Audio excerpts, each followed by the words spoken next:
Ray Villermin. Ray's been an airline pilot pretty well all his life, but more than that, he's a pilot you can sort of put in inverted commas because, well, he's qualified to fly 143 different types, and that's quite extraordinary. He had 10 years with Singapore Airlines flying the 747-400s. Now he's employed with Civil Aviation Safety Authority in Brisbane as a flight officer, jets, and he also looks after the Singapore Flying School in their jet training program at Maroochydore. And he came over here ostensibly to have a look at the Singapore Flying School here, but in reality it was to come and talk to us today. And I'm going to ask Stan Shu to just introduce him. I shouldn't really be Ray's friend, but he should disown me, because I once phoned him up in Zimbabwe in about 1990 and said, the Zimbabwe Air Force is selling a Spitfire and all their Vampires, 8 Vampires. Come over and buy them. And he did, and he came over and bought. He couldn't get the Spitfire, we got the Spitfires, we got 8 Vampires. I think it was 8. And a whole trainload of spares. And that's only when his problems. He bought the whole lot for 55,000 Australian dollars. Anyway, that was when his trouble started, and I won't go any further than that. Anyway, so as I say, I met Ray through Brian. He used to come out flying to Africa every year with his clients, and that's when I first met Ray. I just intend to talk today about one aspect of my flying, which began in 1981.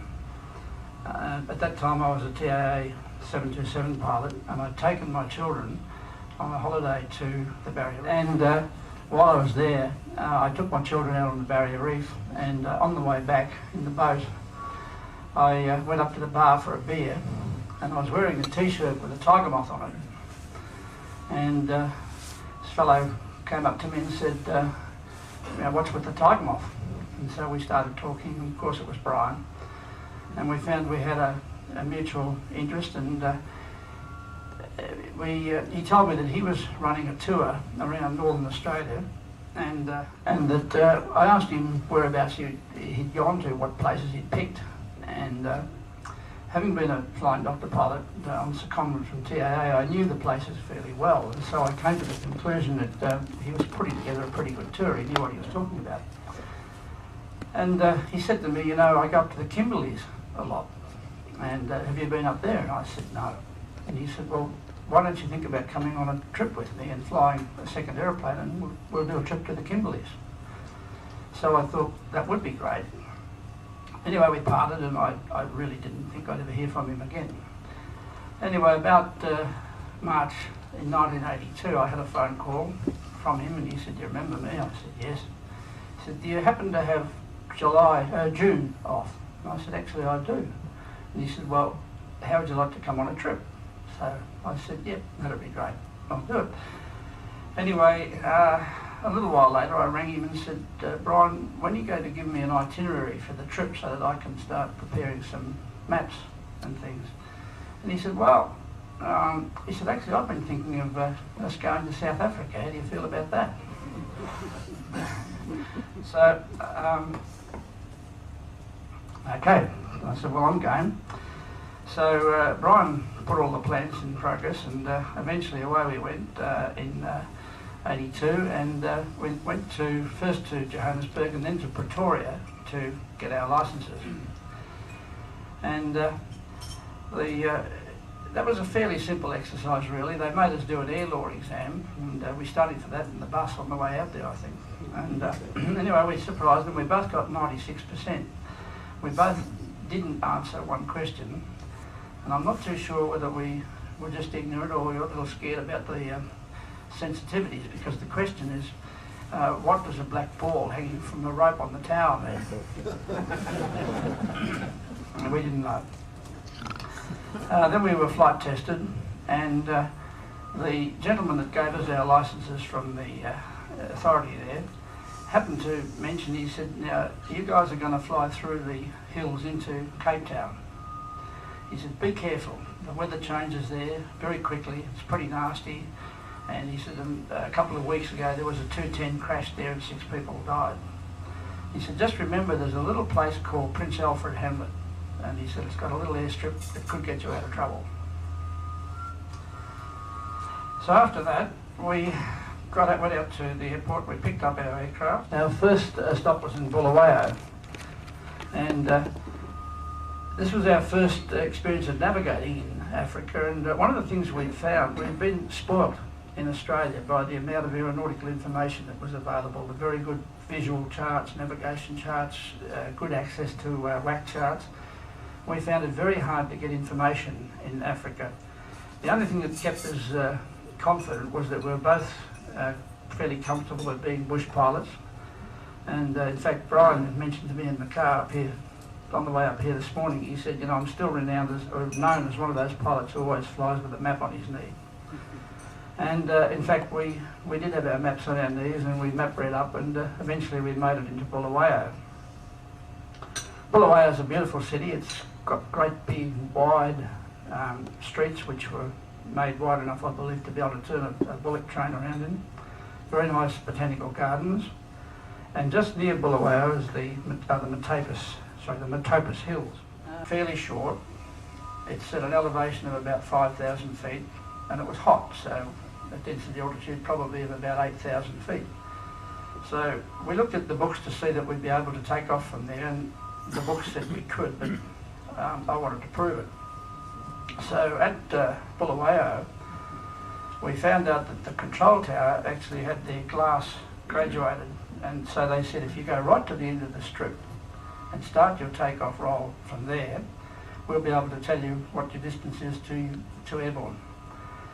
So I'd been told, I hadn't got much experience in the Cherokee, but I'd been told that the best short takeoff performance was take off, no flap, get to about 60 knots, select 2 stages of flap and haul back on the stick and it'll fly. So I did that, and it did. And it did it very comfortably actually.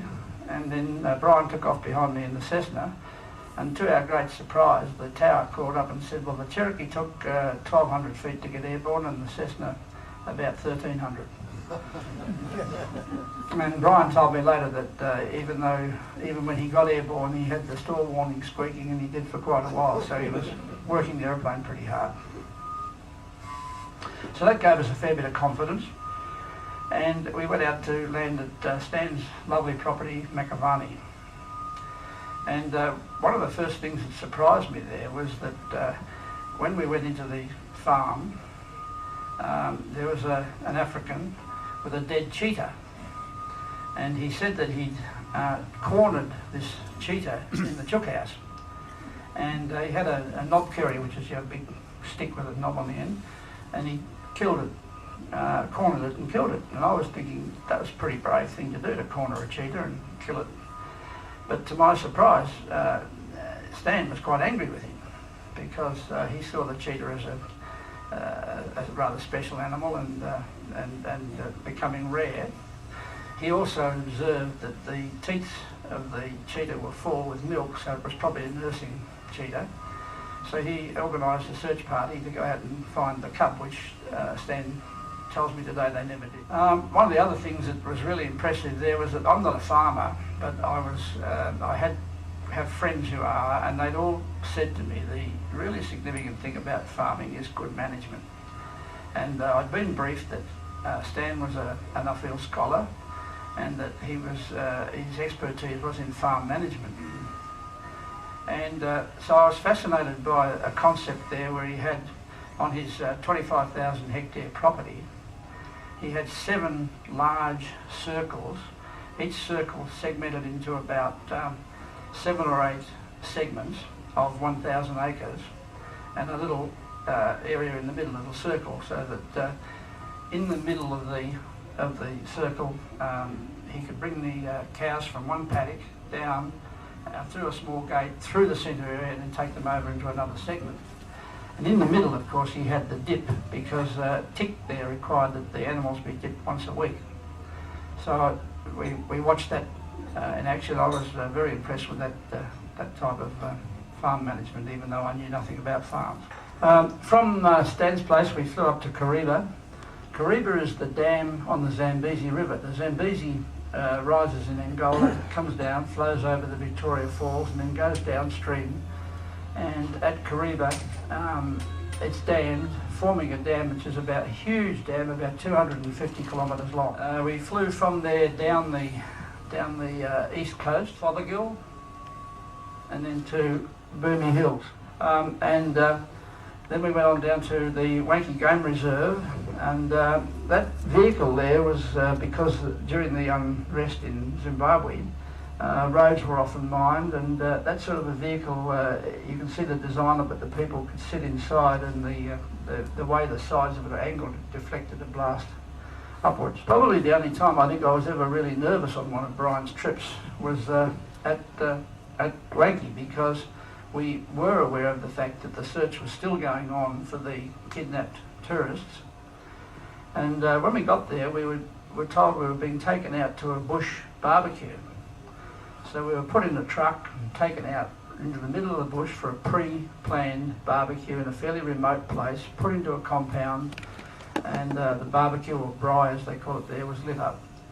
And I was thinking to myself, you know, if there are people around and they wanted to ambush us, this is the perfect setup. We're predictable, we're surrounded, we're remote. So I spent the whole time eating my steak and looking for the glint of sun on rifle barrels, but fortunately we got away with it, but I was quite nervous about that. The big problem, of course, was that if one did get kidnapped there, you didn't know who you were being kidnapped by, because there were two different tribes fighting one another. There was black fighting white, and there were blacks pretending to be other blacks, and you wouldn't know what the right thing to say was if you'd been caught. From there, down to Victoria Falls. And Victoria Falls is locally known as Mount Situnga. I don't know if that's a good pronunciation, Stan, but it stands for the mist that roars. And that's Brian flying over the Vic Falls. We stayed in a beautiful hotel there, and one of the problems with the hotel was that there were lots of monkeys there, and the monkeys kept coming down and pinching the nuts off the table and making a nuisance of themselves. So all of the waiters there had Shanghais in their back pocket, and as soon as the monkey got a bit of a nuisance, they'd grab a berry off a tree, and they were pretty good shots, you know, so you'd see these monkeys going on squealing and holding their backside. Okay, this is the next area we went to. Out in the middle of the Kalahari Desert, we went to a place called Maun. And Maun is on the eastern edge of a geological phenomena known as the Okavango Delta. Definitely, in my opinion, one of the great wonders of the world. What it's all about is that about 1,500 miles away in Angola, the summer rain starts the Okavango River. The river runs down until it gets to the edge of the Kalahari Desert, and the Kalahari Desert is a huge desert, 2.5 million square kilometres. And then once the rain gets into the river reaches the edge, it fans out into this huge delta. That delta's got sides on it of about 200 kilometres long, and it's just a huge area of shifting water courses and beautiful clear water, which that sort of water that when you in a boat on it, you don't know how deep it is because it's so clear. It's very full of wildlife, of course, because it's got feed and water, and it's very beautiful. So we went to Maun, and then we went out to a camp called Kakania. Now, one of the peculiar things about the Okavango is that it's the home of the Bushmen, of the Kalahari Bushmen. And the Kalahari Bushmen have got some rather distinctive features about them. One is that their hair grows in tufts. The other one is that they speak with a clicking noise, and it's something that Europeans can't reproduce. So wherever that clicking noise appears in a place name, it's represented by an X. So the place we would go would be XA, ANIA, which is pronounced Kakania because the X's were pronounced as a C. That's one of the strips in the Okavango. And we actually, my map's wrong here, we didn't go from Maun to Kimberley, we actually went from Maun back to Johannesburg, and then we went to Kimberley, which is of course the home of the Big Hole and where they mine diamonds. Kimberley was interesting. Cecil Rhodes, of course, was that's where he started off by forming the combine there that made him into the rich and influential person that he was. He had his own railway carriage, beautiful carriage, and that's preserved at Kimberley, so we had a look at that. And from there we were heading off down to Cape Town. And after takeoff, we took off in the morning because we remembered the warning about flying through the hills into Cape Town. So just after we got airborne, I got a loud banging noise from the engine room, so I turned back and Brian went on, and I found that it wasn't a major problem. It was a loose exhaust manifold, which took a few hours to fix. So I eventually set sail for Cape Town late in the afternoon, and I got down into the hills, and sure enough, the weather did turn bad, and it turned bad very quickly. It was a rather nasty experience. Fortunately, I wasn't too daunted by hills. I'd spent time flying in New Guinea, but I was daunted by the weather. And I'd made up my mind that I had to get out of the air fairly quickly. And I'd given myself a limit of, I forget the exact time, but maybe 1:30. I said, I'm going to be on the ground, be it on a road, in a paddock, no matter what. And so I looked everywhere for this Prince Albert Hamlet, I should say, and it was on the end of a railway line, so I found the railway line, flew along it, found that I ran out of railway line, so this must be Prince Albert, but no airstrip. So I sort of started looking for roads, and as the time was coming up where I said I would land, and the weather by this stage was really bad, it was rough as anything, terrible windy, so I just started to turn to look for a road, and I looked there and there was a Cessna parked on the ground, and fortunately, so there was a little airstrip there, very badly marked, so I ended up plonked this Cherokee down, by which time it was a howling crosswind and it was pouring rain, so the aeroplane slid sideways up the strip but it stopped. And I did have a picture in here. There it is of Marjorie Lewis, and I wanted to put this picture in because Marjorie was an old lady with us on the trip, and she was the most unflappable person I've ever seen. Right throughout this, we were getting a really bad bumping around. It was pretty nasty. And she just sat there and she just a couple of times made a comment which basically was saying, look, I've got total confidence in you, and it was terrific. I had a great deal of admiration for Marjorie. Anyway, shortly after we got on the ground, it was just completely closed in, rain right down to the ground, and we found that we were next to a farm, and they were Boer farmers and couldn't speak English. But nonetheless, within a few minutes we were in their kitchen eating hot scones and drinking tea. And anyway, I rang Brian, and he said, put the passengers on the train and you wait till the weather gets better, which is what happened. So the next day I flew myself down to Cape Town. Cape Town is I won't say much about it, it's a beautiful place. And while we were there, we went out to Stellenbosch, which is the wine-making industry area, I should say. And we had with us John Rowe, who's a winemaker from Perth here. And he met up with a Mr. Milan from the Simon Seed Winery. I have a picture of them somewhere here. And they were able to exchange notes on wine. From there we went on down the coast to Port Elizabeth. There's Brian flying down the coast. That's a particularly beautiful bit of coast. In fact, there's a train trip that one can take from Cape Town to PE. And it's known as the Garden Route. It's very, very colourful. And from Port Elizabeth we went up to Graaff-Reinet. One of the features of Graaff-Reinet was that Brian had found this Drosti Hotel, beautiful old hotel, which at the back of it had a row of old slaves' quarters, and each one of the slaves' quarters had been set up as its own little unit all with individual genuine antique furniture. And the meals there, I don't know if you can read the writing on that menu, but there we are. You can have a continental breakfast for R2.50, which is almost giving it away. And I think a full dinner in the dining room was R9.50. It's very cheap, very, very good quality. And Graaff-Reinet's claim to fame was that was the place from which the Boers set off north on the great treks.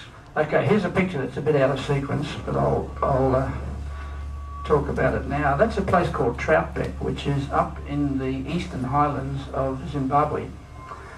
The reason I put it in there, we had a bit of fun there. The airstrip we decided was too short to land on, so we landed at a place called Brunsbury Park down the road, where we had to land the aircraft, taxi up the road and park them in the garden of a building down there, then take a bus up to Troutbeck. And Troutbeck's is a rather posh sort of place, and people like to sit out on the veranda there of the resort, looking down over the lake, and have their afternoon tea, and it's all very proper and very nice. And we decided that while we were there, we'd hire some horses and go for a ride. And so we did that, and these horses we were told were ex-military horses. They'd been pretty frisky in their day, but they were getting pretty old and quiet now, so that was okay. And one of the guys on our trip, a fellow called Chris, very, very conscious of his image. And so he turned up to go for the ride in all the appropriate gear. He had his Owen William pants on, moleskins, and he had a tweed jacket and a Kubra hat. He really looked the part. And so off we went for our ride with Chris sitting on this horse. And so then, as we went along, he said, "This thing's only going to walk, isn't it? Because I don't know how to ride." But he looked the part. He looked magnificent. So we went off on our ride, and we came down here, where all the people were sitting here about noon time having their afternoon tea. Because the horse got to here and saw the stables there. I thought, this is all over. So the horse headed for home with a pretty serious canter. Well, Chris lost it. He had his hands flying in the air and he's yelling out, "Whoa, whoa, how do you stop this bloody thing?" Anyway, he was totally disgraced, and when the horse got to the stables, Chris disappeared and we didn't see him for days. That was the first trip. That was in July of '82, and then a second trip followed in July of '84. That's a picture taken on the final approach to an airstrip at Kasane, which is in the Chobe National Reserve. That's just south of Victoria, or just southeast of Victoria Falls. Chobe was well known as a place that was frequented by film stars, and a very, very nice hotel there. So much the same route up to Bulawayo, out to Stan's place again, and then we went also to this area, which was known as Fort Victoria, or now known as Musvingo, and it's the site of some really incredible ruins. And I don't know if Stan can throw any light on it, but I don't think anyone knows the actual origin of the ruins, do they, Stan? No, they don't. And it's even, I think there was even some rumour that it could have been Romans. No, it's dated to about 1400. Dated about 1400, Stan. This is Villermin Hills, and we stayed on a riverboat at Villermin Hills there, and there's a picture of us, and saying that's the one on the left there is my feet as I was relaxing, because one of the things about Brian's trips was that he planned them very well, that we flew every other day and then very relaxing days off in between. So combine that with the excellent food and wine, and one usually came back from the trips very relaxed and a little bit fatter. That's a couple more pictures of the Okavango area. You can see there what a difficult place it would be to navigate around, because those channels are forever changing, and so you can't make a map of the area that you will look the same next time you go back there. And in fact, the third time we went back, the same chap, Chris, who always seemed to be a bit of a star, Chris and I went back. I don't quite know where you were that time, Brian, but we went back and we decided to fly directly into the camp that we were going to stay at in the Okavango, a place called Kariba. Normally we would fly to Maun on the edge of the Okavango Delta, then track out from Maun because it was a shorter distance and it was easier to find the place that we were going to. But we thought, well, we'll take a punt on it. So we flew down and we got to where we thought we ought to be. He'd started looking for the airstrip, and eventually Chris called me up and he said, "Oh, look, I can see a strip below me." He said, "And there's a car on the end of it." He said, "How about I'll land and I'll ask them if it's Kakaba." I said, "Land, but don't ask them, see what they say first." Anyway, it was Kakaba, and we've now got reputations for being, the Aussies are great navigators. The two wine makers, swapping notes. John Rowe in the light coat, and Mr. Balan, I don't know his Christian name. Interesting little bit happened down here, going along the south coast there from George and Plettenberg Bay. The morning we wanted to go to George, the weather was bad. We found there was low cloud, rain, and that none of the airline aircraft were getting in there.